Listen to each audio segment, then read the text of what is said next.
Hello internet, but most likely just Sammer, and welcome back to another episode of Boom. I'm actually back in Jacksonville, so I don't have my little paper with my title, so I probably edited it somewhere like 5 seconds ago or something. So today's topic is, let's go with sexuality and precious stones. So this week we had to watch a movie and read a play. We watched Oriented and we read Precious Stones. And this week was kind of hard for me because it dealt with like homosexuality, LGBTQ rights as it relates to Israel-Palestine. And I personally, probably partly because I am a straight male, and then also I haven't taken a lot of classes dealing with that, I felt like I severely lacked the vocabulary to discuss LGBTQ plus rights in an academic setting. I just didn't know how to formulate words or ideas in that regard, but I tried my best.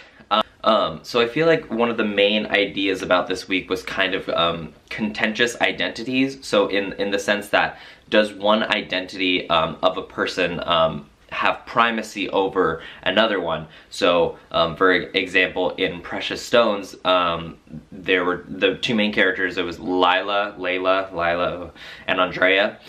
They're both lesbians, but one of them is pro-Palestinian. She is also from Palestine. The other one is is actually a Zionist.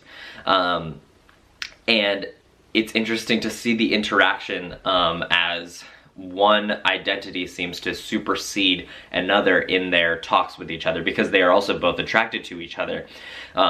So it's kind of like a love versus politics kind of thing, but I think it's a little bit more than that, because it's what's kind of behind that love and behind that politics, the experience that these people have had in their lives that have kind of created who they are. And I wanted to briefly mention, we did the intervention thing with, it was VK and Bree, where they did a scene from Precious Stones, and there was one question that I did not get to ask because I thought of it this morning, and I was like, wow, I should have asked this question. So, in case I haven't explained it very well, you would pause them in the middle of the scene, and you ask them a question as they are the character in the scene. So I would be like addressing Andrea or addressing Layla.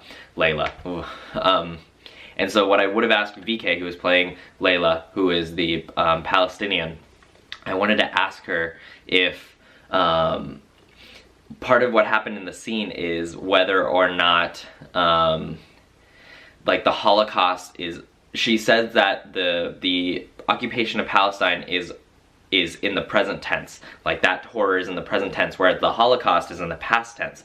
But what's interesting, and what was kind of an interesting dynamic in the play, was the fact that Lila was, oh man, that's so bad, is very well off, while Andrea is not. She is pretty much broke. And so it's interesting to see that. I wanted to ask Layla,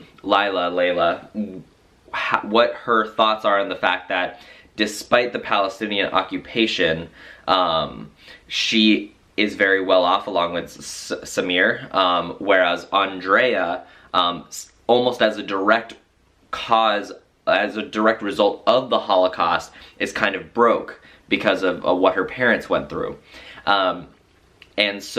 And Lila's arguing that the Holocaust is not, is in the past, and they feel for the horror, but the occupation is in the present. But for Lila, it's Lila, it kind of isn't, whereas the Holocaust kind of is in the present for Andrea. So it's interesting to see that, and I would have liked to know what their thoughts on each other's situations were in that regard. Just something I thought about.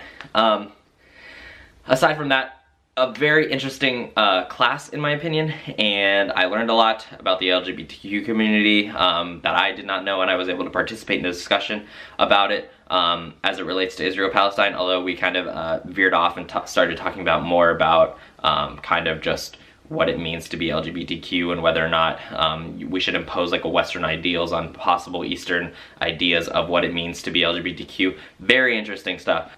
But at this point, I think I'm approaching my time limit, and so I have to sign off. You heard my thoughts and stuff. Sammer, all right, that's all I have for you today. Adios. Boom.